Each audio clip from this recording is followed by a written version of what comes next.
Our first scripture reading comes from Matthew. Ask and keep asking, and you will receive. Seek and keep seeking, and you will find. Knock and keep knocking, and the door will be opened to you. For the one who keeps asking receives. The one who keeps seeking finds. And the one who keeps knocking enters. Is there any among you who would hand your daughter a stone when she asks for bread? Would one of you hand your son a snake when he asks for a fish? If you, with all your faults, know how to give your children what is good, how much more will your heavenly Parent in heaven give good things to those who ask? Therefore, treat others as you would have them treat you. This is the whole meaning of the law and the prophets.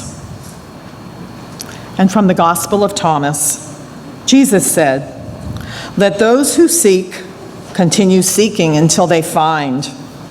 When they find, they will become troubled. When they become troubled, they will be astonished and will rule over the all." So ends our reading. Ancient words from our tradition for today's present day understanding.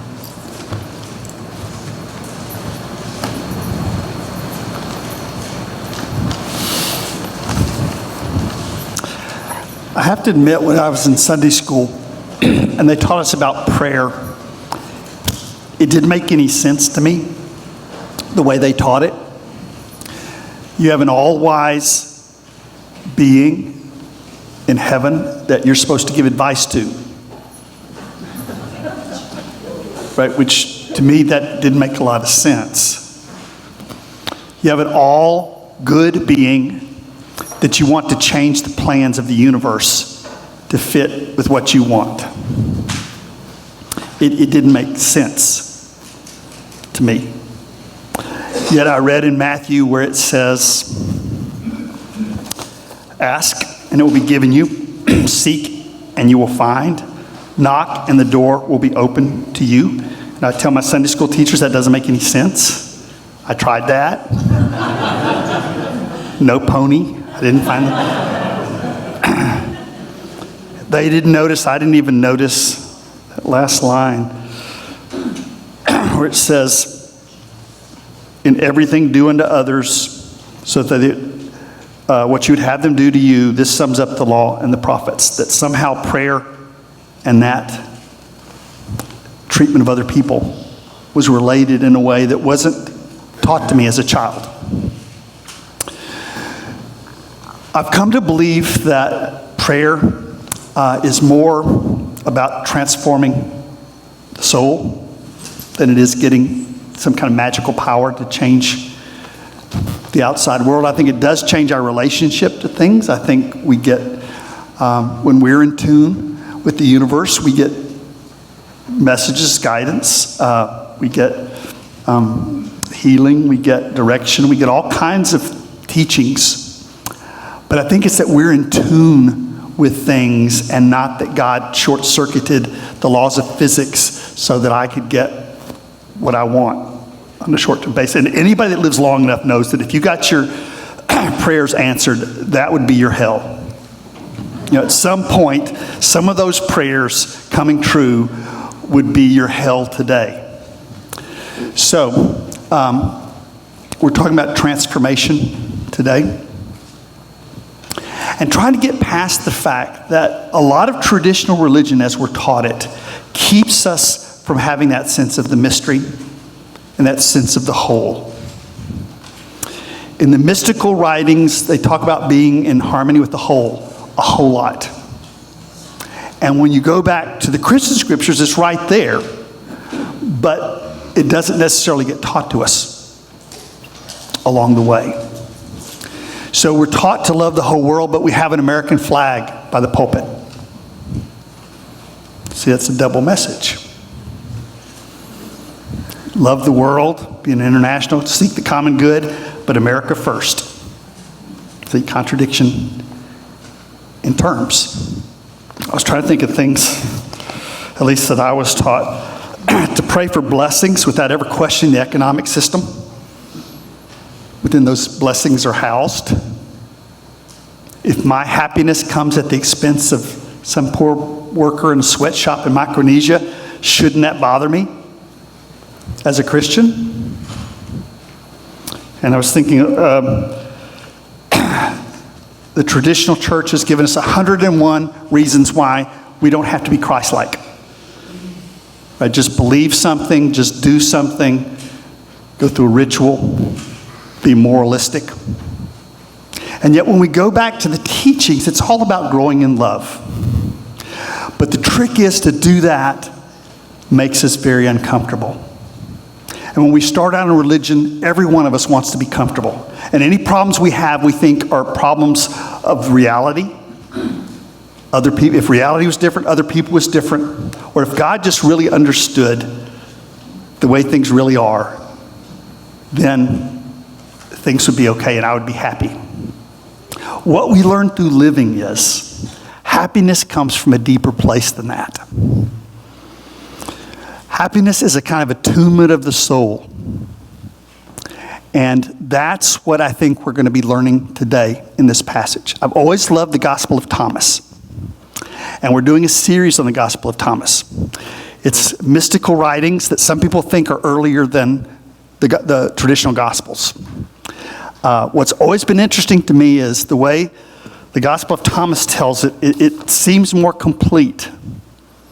It's almost like religion that maybe came later dropped some of the understanding. See what you think. This is a Greek version. The other one that was read was from the Coptic. This is from the Greek. Jesus said, "Let whoever seeks continue seeking until they find. When they find, they will be troubled. When they are troubled, they will be amazed. When they become amazed, they will rule over the whole, and they will attain rest." Now that's very strange language, but it's very common in the mystery religions, and we'll kind of unpack that as we go. But notice how quickly it gets to what we're searching for at some point leads us to trouble, a sense of discomfort. That's not what we start off looking for in religion. But we have to love something more than comfort. And what Jesus is trying to do is get us to love our interconnectedness, our love for other people, and to stop identifying ourselves in ways that hurt other people. It's sort of like buying a mansion, and you start learning about the mansion, and where you're comfortable is like up in the upper rooms, but there's a basement down there. And every time you discover another room with all these beautiful things, there's a deeper part of the basement that has all kinds of embarrassing insights about yourself. That's what growth in love is like. So for me, I just wanted to kind of float above, I wanted the magical stuff. I wanted to be, this really loving person, but a loving person everybody saw and said, "Isn't he loving?" Isn't that just a wonderful... But what happens when you grow is you start realizing, okay, I've been learned an identity that's a real problem for other people. The first people I realized that was women. I'd been taught a view of masculinity that could be a real problem for other women. So when I talked about being loving, I had to go through the embarrassment and the pain of facing that I needed to change. Like, I can pray to God all I want to, but God isn't the sexist. I was. So, and that I've been taught a version of history that's white supremacist. Probably you were too. And then when somebody points that out, you look at your white experience and say, well, they don't know what they're talking about. Right? We don't step out of our privilege to get the insight. So whatever prayer means, or meditation means, or spiritual practice means, we have to feel good enough about ourselves to face that embarrassment embarrassing basement full of all kinds of mischief. And it's not your fault that it's there, right? We're born into that. But to become a more loving person, we learn to transcend it and to transform it. That everything that's embarrassing becomes a strength once it's transformed. But I have to learn to do that, and I have to develop a different kind of understanding of what happiness is. I have to be okay with getting in trouble. Right? And I got in the ministry to be liked. Bad mistake. Don't do it if you're thinking of getting in the ministry to get liked. Because you start realizing that what makes churches comfortable makes LGBTQ people miserable. What makes Christians feel really special means that Muslims can't immigrate to the country if we just stop there. So we all want to be happy and we all want to blend in. But when you have a country that's telling lies about immigrants and not honoring people of color and doing all kinds of things like that, growing in love means getting in trouble. There was a business person who once told the people that worked there and at the work, he said, "Problems are the price of progress. Don't bring me anything but trouble. Good news weakens me." In Buddhism, there's a saying that enlightenment is the ultimate disappointment of the ego. That kind of false self that we're given as a child of who we think we are, but it's only floating at the surface of who we are. That by going deeper, it's uncomfortable at first, but we quickly develop a taste for that adventure that comes from trouble. Have you ever noticed that your best stories are times when you're in trouble? Or a lot of the best stories, like the welcome today, where Ed was talking about the branch that fell on their car at the wedding. Now that probably wasn't a pleasant day.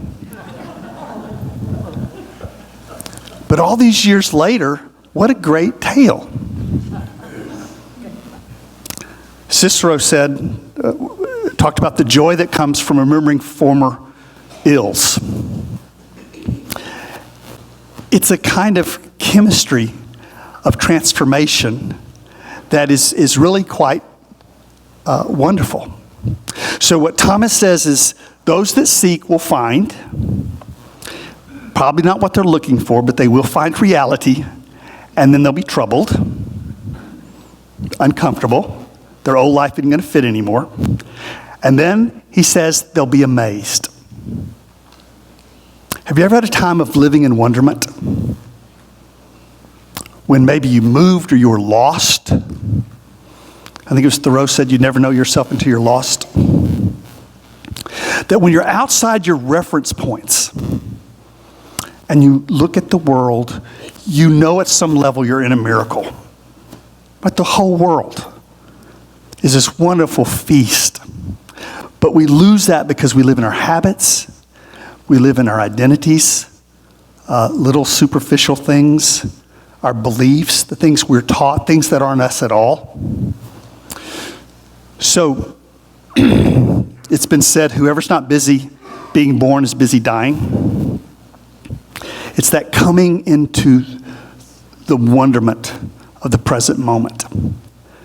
It's so hard to do, but to not wish you were in a different life, to come into this mess and look around you. Have you ever been that where you've been lost or things are just caved in on you and all of a sudden you look around and it's wondrous? You're noticing things like sunlight, animals, the look on children's faces.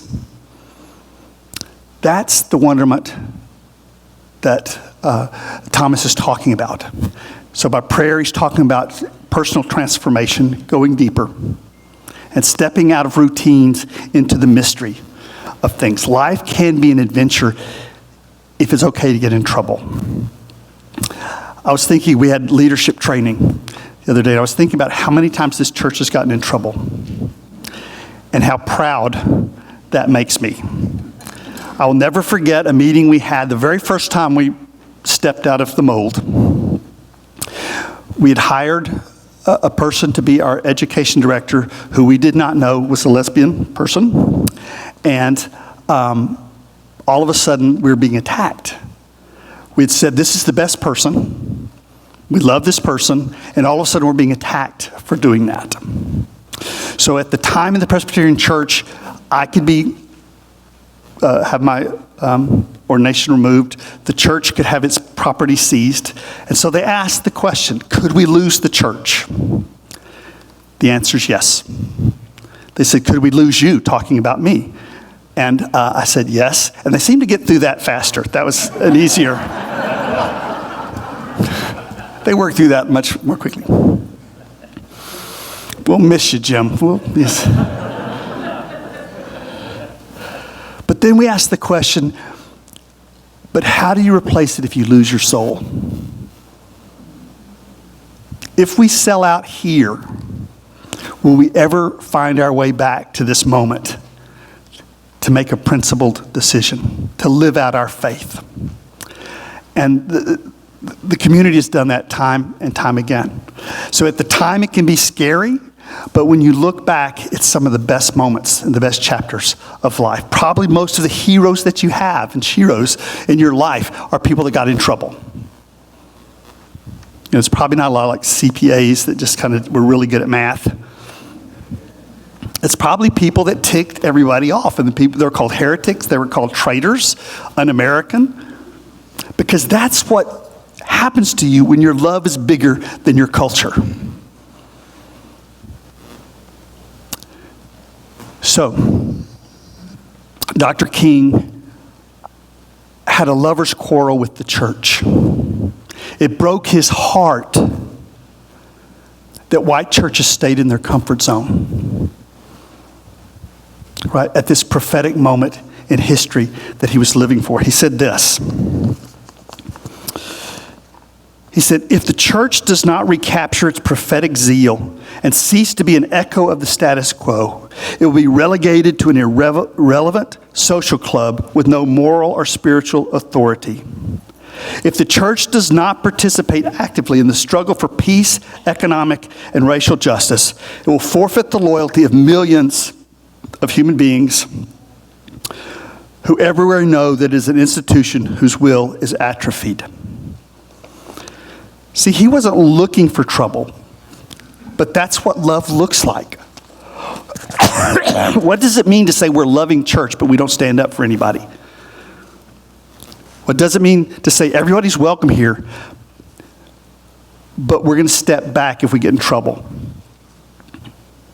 Right, that refutes the message itself. So what Thomas is telling us is to pull the throttle down and go deeper into it. Because the reason we're doing justice is not because we're political, but because that's what love does. Love overflows and cares about people that aren't in our comfortable zone. That's just what it does. Then he says, they will rule over the whole. That sounds really bad. In the mystical language, the word that's used is the same root as the kingdom of God language in the New Testament. What it's saying is when you love at that level, you are working with God's purpose in the world. And you're doing it for the whole. The mystical religions talk about living in the whole. We want to live in part of the whole. We want to be born, we don't want to die. Right? We want to run risk, but we don't want there to be danger. So part of what's happening is to tune, in this life of prayer, is to tune our essence with nature, with life, with the whole of things, with the circle of life, and to say yes to all of it. And that changes everything we do. Augustine said that religion is about love. He said, love and do what you will.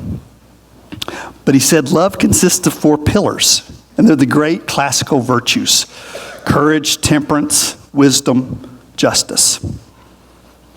that we cannot be loving unless we have those virtues. And we can't be happy. If fear governs our life, we can't be happy. If we've lost control of our emotions, we can't be happy. So the disciplines that are being talked about, the disciplines of the spiritual life, of the ethical life, are things that not only make us better able to serve the world, they make us happier and more stable as individuals. But to follow that calling, we have to leave our comfort zones. That's the scary thing. What we learn is every day that does not make us happy can make us wise. Right? That when life is happy, soak it in. Enjoy it. Enjoy that moment. But when it isn't happy, there are lessons to learn. I'm not saying that God makes it happen so you'll learn it. That's horrible theology. And I'm not saying you can learn in every situation. Pain can get so intense that you just can't. You can get so down that you just can't. But to realize that opportunity is there. You're in a garden of wisdom when you're in those unhappy times. And looking at life from the perspective of the whole makes that a whole lot easier. Today may not be happy for me, but I can make this a gift for somebody else. And that gives you a different kind of happiness, a different kind of peace. That being in tune with the whole of things is so important in the mystical tradition. It means that even though we're unhappy, it's not the fault of reality. So changing reality, changing God, is not going to be as helpful to our happiness as changing how we think about things, how we feel about things. If prayer is a method or meditation or exercise or however you do it, is a way of transforming yourself into this greater love, into this deeper love, it can be one of the most important parts of your life. I hate tuning 12 strings. I love playing 12 strings. Right? I love playing 12 strings. I hate tuning 12 strings. If I said I was going to give a concert tonight on 12 string, but I didn't have time this week to tune my instrument, how many of y'all would come to the... And yet we do that so often with our souls. Right? We don't think we have the time to tune our souls, and so we get wrapped in the storm. Right now is such a brutal time politically in the world. There's so much hate, so much lies, that spending that time to remember your depths, to get still for a moment, and to remember the compassion that animates your life can be the greatest gift that you have to give. When we're young, we think that what prayer should give us is magical powers. The older we get, we realize that the thing that needs to change most is me. And the way to do that is to grow into love, which isn't always comfortable, but it's always wonderful. I want to close with a poem that I ran across when I was a kid, and it really changed my idea of prayer and made me a heretic. So I'll be going to hell, but maybe you can take this. It's supposedly a prayer that was found in a soldier's pocket. I asked God for strength that I might achieve. I was made weak that I might learn humbly to obey. I asked for health that I might do great things. I was given infirmity that I might do better things. I asked for riches that I might be happy. I was given poverty that I might be wise. I asked for power that I might have the praise of others. I was given weakness that I might feel the need of God. I asked for all things that I might enjoy life. I was given life that I might enjoy all things. I got nothing that I asked for, but everything I hoped for. Almost despite myself, My unspoken prayers were answered. I am among all human beings most richly blessed. And let me close on a lighter note. There was one poet that said of Adam and getting in trouble, and the whole story of getting in trouble in the Bible. He said, there was never an apple, in Adam's opinion, that wasn't worth the trouble you got into for eating it. I invite you now to your own reflection on these words.